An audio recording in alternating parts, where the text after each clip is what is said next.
Welcome to another video of the Atheists Hangout channel. My name is Doka Soita and I am a proud atheist. Today we are talking about, is secularism or religion better for mental health in Africa? We'll start with the definition of mental health. According to the World Health Organization, mental health is a state of mental well-being that enables people to cope with the stresses of life, realize their abilities, learn well, and work well, and contribute to their community. When you try to understand something, you understand it through its absence. When there's no mental health, in other words, if someone is mentally ill, often we see it with how they behave. And when it comes to mental health disorders, we have various categories, including mood disorders like depression or anxiety disorders. We have behavioral disorders, things like schizophrenia and bipolar disorder. And then we have genetic disorders, genetic mental disorders like autism.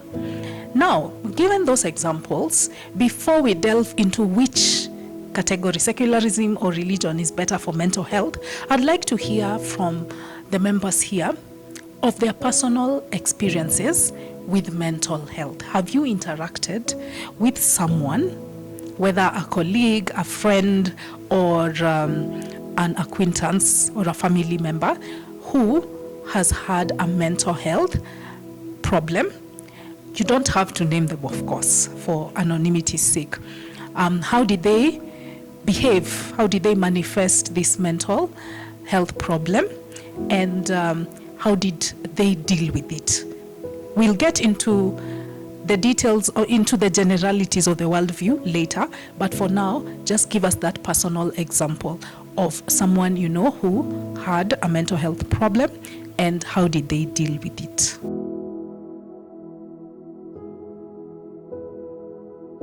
Okay, hi, my name is Morioki. So some time back I was having some issues. So I joined a group and I noticed it goes together with doctors, with medicine and religion in the church. So it all goes together. Yeah, thanks. I have some who had a mental health issue, mental disorder, but for me, I have never interacted much to them to see what they like or what I can be able to help them. For me, I think the hospital know better. The mental health hospital, they know better what to treat them and the kind of the counseling. But for me, what I normally do is to see what this person like. If he likes certain thing, I just offer or give a promise, I will give that person such thing and it will be okay. So that is how I try to cool them, by just giving them the promise, even if it's promise that I will not be able to deliver. Yeah, some they may want to play maybe a kid game, so you just promise them you are going to play together with them after a short time. Yeah. So for me, I've interacted with a person who was mentally ill. Actually, it was my grandmother's sister. So she came around to visit her sister, and then, because my mother is very hospitable, she gave her a place to sleep. So that night it was okay. And then the next day, it's when things started getting out of hand. So she woke up, started taking our utensils outside the road, so we would just go after her. Then I remember, even because I have a small kid, and she was about 3 years then, so she held her hand, and kids don't know anything that much, so she held her hand and then they started walking together. At that time, even my kid did not have shoes, so they just started walking on the road. So I was so distressed because I just had to follow her, and I didn't know how to talk to her. So I was just following her. We had actually walked for a distance. What helped me is that lady met with another lady who they knew from way back. So she somehow convinced her to go back home. And that's how I got saved, because I was just following them around with holding shoes in my hand. So I don't know where she went today, but I guess they took her to a mental hospital. Yeah. For me, I would say I haven't interacted with a mentally challenged person, but at a time I was depressed. I think in 2020 I was diagnosed with depression, and what helped me was I was advised to seek a therapist, and that's what I did. And actually it helped me because at first I thought therapy was sort of an extreme measure or an extreme, I would say, chance to take when things are maybe far gone. But actually what I realized is therapy actually helps, and it's actually better. If you feel depressed, you should seek at least some medical assistance. And judging by my personal experience, it has helped me a lot, and I think I would recommend cases such as depression, we at least seek medical help because it helps, and at least it has helped me navigate some mental distresses that I have had over the years. So yeah, I think that's my take. Thank you. So my name is Edel Kilonzi, and I am also a skeptic and an atheist. So I do know people with, I can say I have met people, I know people who are going through some sort of, I can call it a mental illness. So the thing that I first realized is that we have to empathize with these guys, because to them, maybe if it's something like schizophrenia, they actually are going through it. Whatever you think is a delusion, to them it's their actual reality. So when it comes to mental health issues, I feel like, as I said, we should empathize with them, and also remember that these people, it is not something that they choose. It is something that, the same way as you can break a leg, is the same way that you can get mental illness. So it's not something that they choose. Thank you. Okay, so mental health. I don't know what much to say, because I don't know why mental health. Because the problem we have is that we don't take mental health as if it's a mental illness, as if it's another illness. There's a reason why we're not talking about liver illness, or we're not talking about leg illness, we're not talking about lung illness. And this is a problem actually in the underdeveloped world, where we don't take brain as if it's an organ like any other organ. People will, if you say you have a kidney problem, oh, people are like, that one is sick. People, if you have a liver problem, that one is sick. Mental health, that's the devil or the ancestors trying to nini on. So I think we should take mental health seriously by, first of all, defining it properly. Defining mental or brain as an organ that is susceptible to illness just like any other human body. People suffer from liver illness, people suffer from kidney illness, people suffer from leg illness. Brain also has its malfunctions. That's how we should define it. Once we define that, then we are going to stop, let me call it this arrogance, where we abjugate ourselves. Everybody on YouTube nowadays is a mental health expert. Not everybody is a liver health expert. Nobody is the kidney health. Everybody is a mental health expert. Once we define it as an organ, we leave it to the people who matter, the medical practitioners who know how a brain functions and what malfunction it has and how they can respond to that. That's my position on it. I can say every day I interact with people who are mentally ill. And it doesn't mean that I work in a mental hospital, because for me, someone who is religious, is already mentally ill already. For me, religion is a mental illness, if you ask me. Thank you. Okay, the question is, have I interacted with someone who has mental illness? I think myself, I've been depressed twice, and I've gone through counseling twice. And I think the first problem was counseling by church elders. That was one of the biggest problems I had. And they used to tell me everything is God's plan and that it's going to be okay. Now, I don't know when was it going to be okay. All they gave me was toxic positivity, and I got this I kind of got this learned helplessness. I never thought of seeking medical help. All I thought was maybe God someday will solve the problem.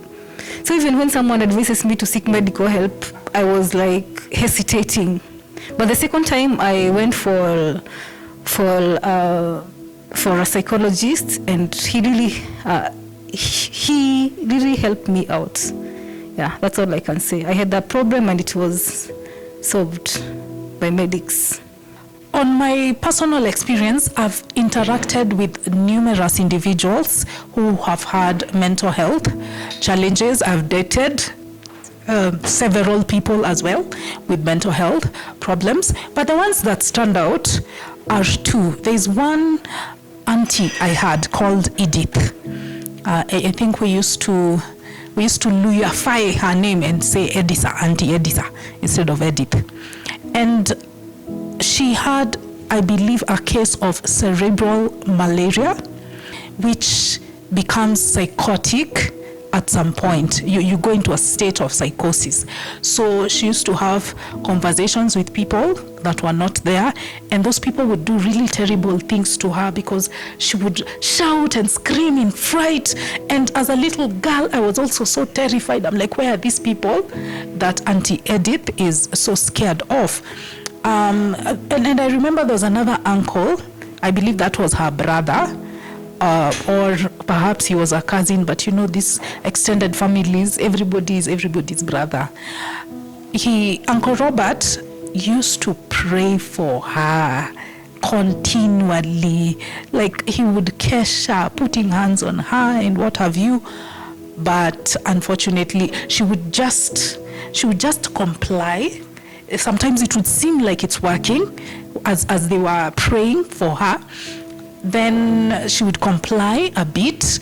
In fact, Uncle Robert would ask her, Moko wangapi? How many are you? Come out in the name of Jesus. Hey! Yeah, and she used to answer. Like she used to tell him, we are 15 of us, and this one, he wants to have sex with her and all that. Like she used to give a really elaborate story about it, and it used to look like the thing has worked. Unfortunately, they would resurface. The so-called demons would resurface. So it didn't work for Uncle Robert's case. And unfortunately, we lost Auntie Edith after about 1 year. Then there was my niece's grandpa. Now my niece's biological mom is Muslim. And for those of you who are familiar with Muslims, they have this concept of the jinn, that you can have bad genes within you, bad spirits, and then they exorcise those demons out of you. So that's what used to happen to my niece's granddad. We call him Babu, and they would claim that he has the ability to speak foreign languages, that this is really a gene, that there is German, he's speaking German and he's speaking French, yet none of them actually are familiar with French or German. And it was the same thing. They would call the sheikhs, they would do all of those rituals around him, and again, nothing was forthcoming. So those are the two examples that I can cite, but I know of several other people who either they have it clinically diagnosed, or there are others who have a mental health condition, but they haven't sought any medical help. In fact, I'm thinking of the celebrity, Kimani Mbogwa, who has made headlines for all the wrong reasons after making grandiose claims, including religious ones, like he worships the devil. So we have those people around us.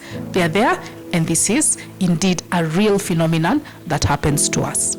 I'm still a pastor or retired pastor. So about the mental health,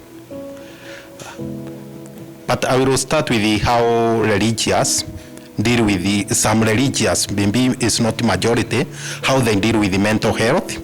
And I will start with my own experience. In 2012, I was in a mission preaching at the, I don't know whether it's Kretire, around the Embu area. But there, in that church, there was a boy or a man who was somehow mental health have mental disorder. So, but when it comes to the time of deliverance, the many people who are, I term them as evangelists, my fellow evangelists, they surrounded him, they put him down, they sleep on him, and they start to make deliverance. Instead, they are trying to remove the devil. So I was still a pastor by then. So I didn't know what can I do to help that man. But unfortunately, but I get that idea and I decided to pretend the Holy Spirit has spoken to me. And I wake up and I say, silence everyone. The Holy Spirit is speaking. Then I just pray for 2 seconds and I say, Amen, the devil have been removed. And that is how we were able to raise him to go to the crusade to open air. So because I was very furious and angry about the act that they are doing to a person whom I know is not the demons inside him. It's just a mental disorder. So that is how you find some religious people, even some pastors, they are doing those things. Whenever you have some mental disorder, they claim it's a curse. Without knowing something are genetic, something are because of stress or depression. So that is how you find, without that understanding, you might everything coordinate demons, poverty, demons. Everything you can call it demons if you have no that understanding.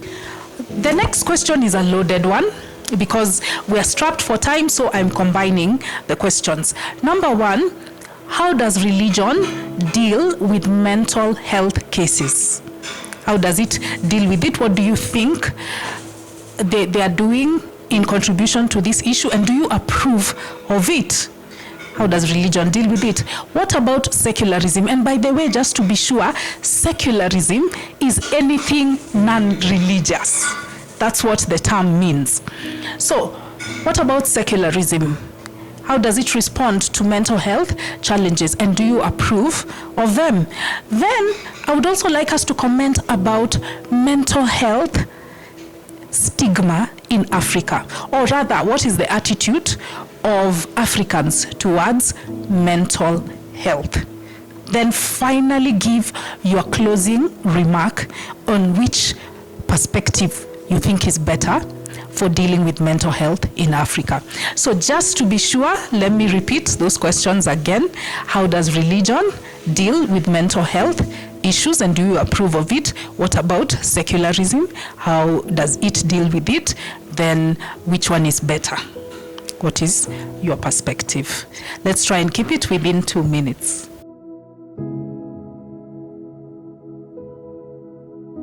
Hello, my name is Morioki, and I'm an atheist. Now, as I close, what I'll say is we have some Christian friends here who will attest to we like community. Human beings are communal beings. So if you're together as a group, for your mental health is better. So in fact, church offers that. That's why people go to church to get together to improve their mental health. So if you're an atheist watching this, please come and join us. We are very few. We need support. Thank you. Okay, hello, my name is Eston, and I am a free thinker and an atheist. So how does the church respond to mental health or mental illness? First of all, I wonder how one mental person can respond to another, because religion for me is a mental illness, as I said. So what I see them, how I see how religion responds to mental health is they just tell you to pray until something happens, pray for them until something happens, or they think that those are demons that are inside you. In some other cases of when that mentally ill person is behaving in a very, very strange way, they think that those are demons that Jesus was driving out that went to pigs. No wonder there are some Christian denominations or some other religions like Islam who hate pigs just because of that. So the way Christianity responds to mental health is they just tell you to pray. Most of them, actually. But secularism, of course, the secular way is to seek treatment in a mental hospital, which is better, much better than what religious people do. And what do I have to say about the attitude of African people to mental health? It is very, very frustrating, because when you see when you see people looking at avoiding people who are mentally ill, they think that they are demon possessed, instead of knowing that someone's brain can actually be malfunctioning some other times. So the attitude of Africans towards mental health is not good, and we need to acknowledge that we have to do more studies. And someone being demon possessed, that is that there's nothing like someone being demon possessed. That is someone who is mentally ill. Thank you. Hello, I think I've started. My name is Charles, and I am born again, a follower of Jesus. And so I would like to contribute on the topic of mental health. And I would just like to agree with everyone that it is definitely a major issue, and it used to be an issue, I guess, in the West, or at least we thought that Africans don't have this problem, but it's obvious that in Africa we do have several mental health issues that I think have always been there. But I think now, maybe because of us being a global village, it's becoming more of an issue. And so I think this both those in the secular realm and as well as those in Christendom find it a difficult issue to tackle, because as much as the Bible does say that when you pray with faith, one can get radical results with regards to even mental health issues, but still Christians do acknowledge that there are times when solutions are not that easy to come by. And also, I would agree also from the secular side, because we do have both religious people and secular people engaging in psychology, psychiatry, and there are also those from the secular side who find just increased medication is not necessarily a solution. And I think especially with the whole Asperger's spectrum, so I think both sides should agree that, and I'm not even looking at time, but both sides should agree that the area of mental health is a big one. And I think the church can agree that there are areas where the church has erred by probably insisting that every particular issue might be demonic, although we do not frown upon the idea that there is demonic activity in the world. And we could probably talk about that maybe in a rebuttal or something, but not every particular problem is demonic. And that's why even you'll find religious people who are psychiatrists, believe it or not, they're religious psychologists. And then there's also the area of biblical counseling, which I don't even have time to get into it right now. So there are Christians who try to look at every single facet of someone's issues so that they can be able to help them. And I think, so both sides can err, in the same way a secular psychologist can over-medicate, and then they find that they probably misdiagnosed an issue. So, is this part of my 4 minutes? But I think, so prayer is definitely the beginning point. And then also we would say that the scriptures, and I guess I'm only talking about Christianity, I won't speak for any other religion. The scriptures do talk about many ways one can either pray, one can get into community. We spoke about community, whereby sometimes you might think that you're hearing things, but you're just lonely. Sometimes it's not even an issue, it's just that this guy has been alone for too long, and they've got into a community, and now, what were the problems? They're all gone, maybe because they were lonely. So the issues are usually varied, but there's a multifaceted solution. Even medication can be part of it, because for those who know the Bible, there's a prophet called Isaiah who gave some medication to Hezekiah when he was sick, if you can remember, after he prayed.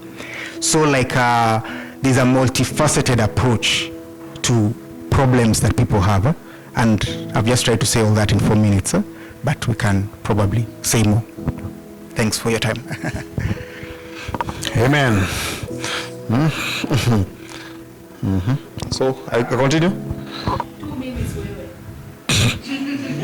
The kettle calling pot black, because I had to speak after you, because you see, I asked you a question midway at the risk of interrupting you, because I wanted to understand what's the Christian approach to, or religious approach to it.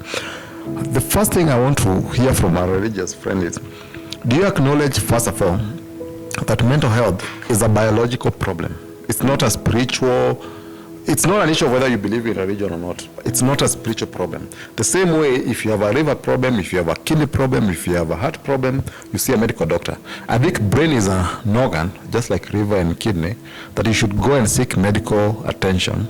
That's the way. The second question was secularism approach to mental health. I don't think there's one. I think there should only be one approach to mental health, and that's the medical one. You don't have a secularism approach to liver or a religious approach to liver, do we? So there is only one problem. But once you recognize, and this is what I said in the definition, once you recognize brain as a human body organ that is subject to malfunction. Of course, now we can talk about factors that attribute to it, which is like stress, which is like loneliness, or we can talk about that. But once you recognize it's an organ that is subject to stress, just like a liver, when you talk about liver, you can talk about lifestyle, you can take people who take alcohol, people who don't take alcohol, they have different liver problems. It's the same thing we should approach the brain. Once you recognize it's a biological organ, there is no secular, religious, or whatever. It's only a medical intervention that can deal with it. And I think that's why psychology, there's been an argument whether psychology is a science or an art. I think it's a science that should be able to intervene in case of psychological problems. What was the final question? Africans, I'll go back to my other topic. Information is power. If you don't know something, the same way people used to worship the god of the lightning, because they saw a lightning, it's not that they actually believe there's a god of lightning, they just couldn't understand what is this forming in the sky. It's the same attitude the Africans still have. And that's why we are seeing an increased response towards people who are mental health, like response to people seeking mental health counseling. Kitabo, ungekuwa, in our village, ungekuwa mentally ill, nobody will even get close to you. Schizophrenia, I don't know if it has I really want to, I've not looked into it, but I hope there's a cure for it. But if you get schizophrenia in our village, we don't actually have this African in Kenya saying that every village has a mad person, which is like just saying every village has a schizophrenia, which is just a response to statistics. Every randomly in 50,000 people, one of people are going to have schizophrenia. But then mental health is bigger than schizophrenia. It starts from small illness like attention deficiency, like all these small things, to bigger matter. I think schizophrenia is on the other extreme end. There's another extreme end of like you want attention, you want something. So let's treat, my conclusion, let's treat brain as an organ, and let's leave the approach, whatever way, whatever religious background is, let's leave the approach to people who are qualified to deal with it. Biological psychiatrists, people who respond, who are started to deal with the brain as an organ. Hello, I'm Marion, and I'm a Christian. I'm a born-again Christian, and Jesus is Lord. I want to say that I think if a church can at least engage themselves with these people, at least give them some understanding, talk to them, and make them, and take them to church. At least they can listen to these scriptures which are read in churches. At least they can take one or two of the scriptures and follow them in their daily lives. And from there, I know these people, by engaging in them, they can feel like they belong to the community. It can give them hope. They can feel loved. Yeah, hello. My name is Aiden Paul, and I want to respond to the question. I'm a Christian actually, and I want to respond to the question like how can the church deal, or the Christians, how can we deal with mental issues, and also on how can we deal with it as secular, which I'm not part of. So I want just to be clear, like for us, faith has to deal with both brain and the heart. And when it comes to secularism, mostly you deal with with the mental side of the things, which is not bad thing, because for us Christians, we also believe that we have to mix both the heart and the mind so that it can work. Yes, science is good. It has proven beyond some reasonable doubt that some things can happen. And for me, for example, prayer also work. We have where I slept actually yesterday, I slept with someone who was mad, totally mad. And we could talk to the person, and then the person could do different things. So we need to understand the concept of Christianity. Where do we place prayers, and where do we place the scientific view of point? For example, my brother, I've forgotten your name. You said you are a believer, and when you are a believer, you had to pretend, which shows that you are not a believer, because by pretending, by pretending, for us, we don't pretend. We live the fact, and we don't force things either. We don't force things either. We pray about it. If it is God's will for it to happen, it will happen. If it is not His will, it will not happen. So we usually leave it like that. And also having an ignorance of the word of God, because most of believers that you see in our churches, they don't read their Bible. They only go to church, and what pastors say is what they listen to. So how can you say you are a believer? You don't read your Bible. It is your pastor who reads this for you. For example, you see mostly there's this guy, Pastor Nana. Most of the things he say are not biblical. Those people who go there, they listen to him and they obey what he says. So we need to have that, like there are some places that the church can deal with some issues that are beyond medical, and there are some places that are only medical, that is assumed to be secular, can deal with. So I think that is my view. Okay, my question is, what if you are like me? You find yourself in that situation. You find you are calling, have decided to pray for a certain person, but the manner they are taking is not a good thing, because they are trying to wanamuinamisha, wanamukanyanga, wanamugongeza, so trying to deliver the devil. But you are in that position, and you know this thing that they are doing is not good. What can you do to stop them? If you are truly a believer, one thing that you know about the Bible, it says that you did not call me, I called you. So it is the work of Christ. Since it is the work of Christ, you cannot have answers. We have the Bible verse that says, for everything work together for good to those who trust Him. Meaning it can be bad thing that can happen to you, it can be good thing. We don't have answers to every question. Even science does not. So for me, I'm not worried of what you do as believers, because even in our churches we have divisions. I'm a Christian and I've called a fellow person who claimed to be a Christian, which means there's division in the church. Why is it that if our church is true, there's another church building over there? Why can't we just come as one? Because we are preaching different things, but we read the same Bible. So you don't need to have that concept that we are believers, all of us, because we go in a building and we call ourselves churches. There are some true churches that exist. Yes, Sembi. Our church does not assist when it comes to mental illness. In fact, I've been in church for around 20 to 25 years. And for your information, I've gone to around 5 countries in Eastern Africa with a man by the name of Apostle Kiande. Now, when my brother is telling, when my brother Christian here is telling ex-pastor Stano that he was pretending, I want to confirm. In fact, he is right. Pastor Stano was pretending. It's not he was pretending. That is what they do up to now in church. They don't offer any assistance when it comes to mental illness, because when your mental illness have reached to the chronic stage, you head up to Madare. They will not help you. What they do, they will just give you those what my sister called the hope, but it is the false hope.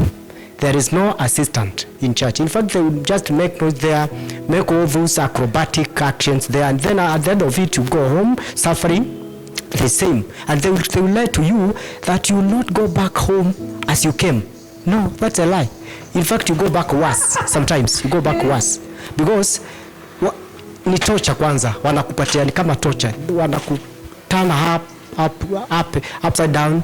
At the end of it, they will tell you you are delivered. And because now, you know, somebody is suffering, you pretend you are okay, so that you can be free from their torture. You are not well. You go home and you say, okay, I was tortured enough. Go ahead to say, I've been there. And I know everything about church.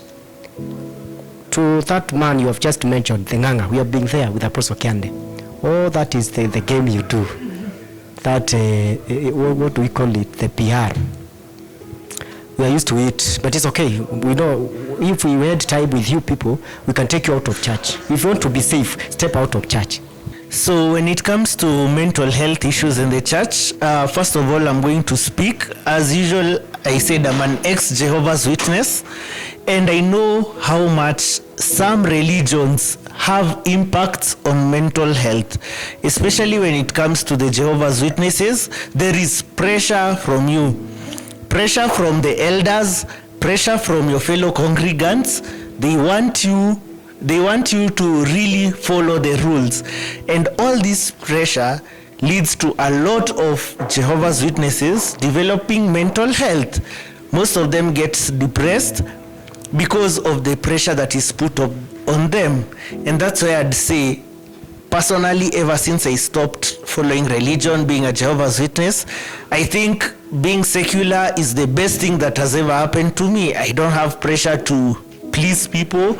I don't have pressure to conform to certain standards that I don't understand why they are there. So this was one of the best things that could ever happen to me. Now, I would say that the other thing is when it comes to Christianity and understanding mental illness, I don't really think Christianity addresses mental problems or mental health issues. Yeah, and so like I was talking about 2 Corinthians 5:21, which says that God who knew no sin made him who knew no sin to be sin for us, that we might become the righteousness of God. So that's the gospel. So that's the lens through which we look at all particular issues. And so I'm reminded of a psychologist. He's a former atheist who became a Christian. He's known as Dr. Paul Sivitz. I encourage you to look him up. And he became a Christian. So this is part of the whole false dichotomy thing, that you're either a Christian or a psychologist.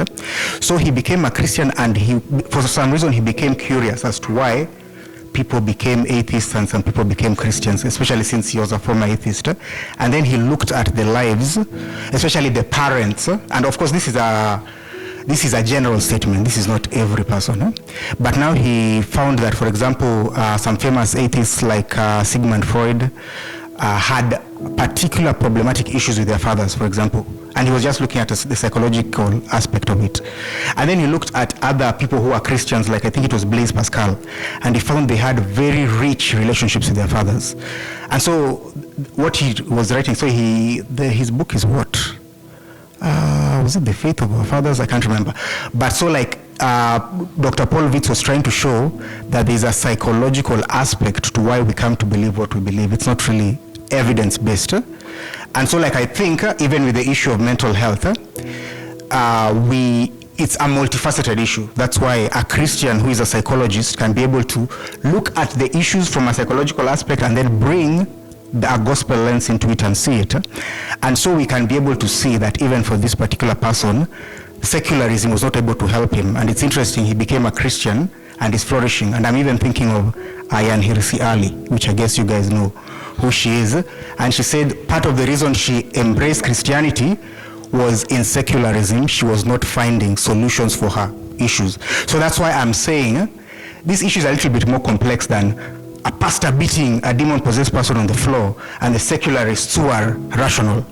I think those are extremes, and I think it's important for us to look at the data and see what's going on, and it will help us in this particular issue. Is mental health biological or not?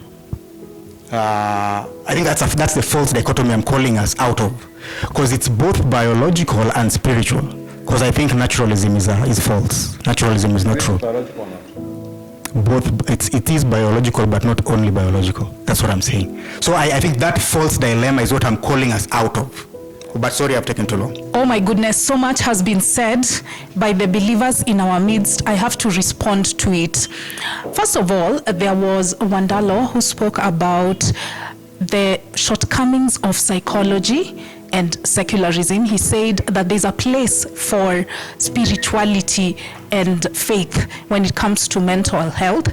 And I do concede that there's that aspect of community, which is the biggest carrot that the church has been dangling when it comes to this issue. However, you have to look at it from the analogy of someone who brings you some juice. They tell you, oh, this juice tastes so good, but there's a possibility it might have poison. Would you take it? I think not. Even if there's a slight advantage when it comes to the sense of community, that sense of community can be found in other areas of life without the baggage of religion. We don't have evidence for a spirit.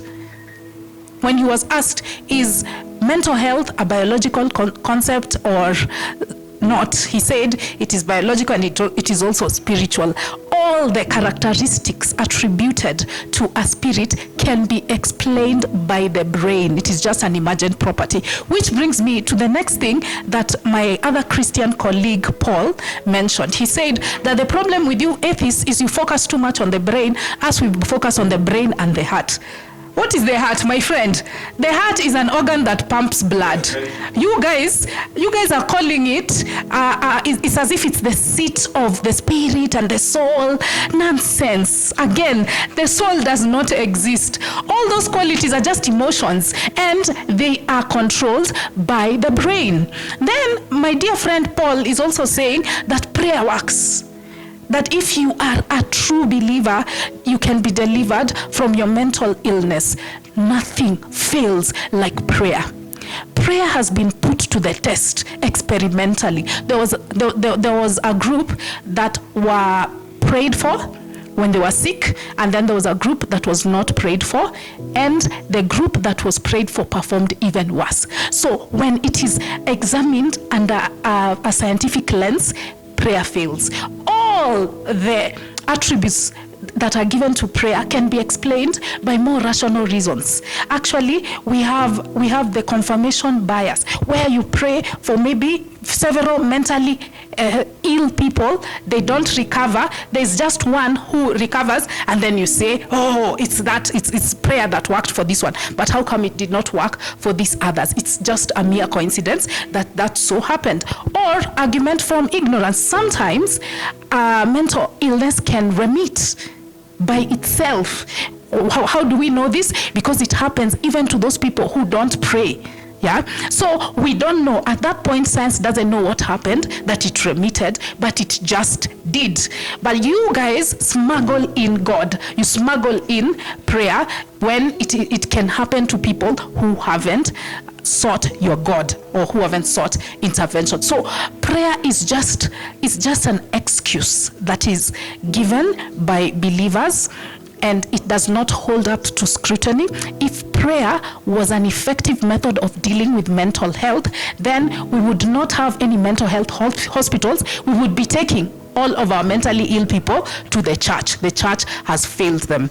Now, on this aspect of how the church deals with mental health, usually it gaslights you. It will either tell you that it is sin, it is a result of the sin that you are committing, or it will tell you it is a generational curse, or it will tell you that you are demon possessed and they're going to exorcise those demons out of you. As I said, nothing like that exists. There are no demons. There's no supernatural, because it has been tested empirically and it has failed. It hasn't been shown to exist. Now, finally, on this concept of the attitude Africans have towards mental health, we know that there is general stigma towards it, and we need to change it. We need to perceive it as just another illness. In fact, there was a study done by the African Journal of Psychiatry, and they were asked that how do you explain someone who is mentally ill? There were 15 spiritual healers who were asked this question, and they said that the cause of mental illness, 93.3% felt it was witchcraft, 86.7% said it was bangi, smoking, 73.3% said it was punishment for sins, and then 66% said these are curses. Yeah. So as you can see, even their understanding of this concept is misguided. It doesn't work. Prayer centers for mentally ill people do not work. What we need is empirically tested, scientifically backed research. Church, stay out of mental health. Thank you so much for joining us. We are so glad, especially that the Christians were here. Please remember to like, comment, share, and subscribe to our channel. We'll see you in the next one. Bye.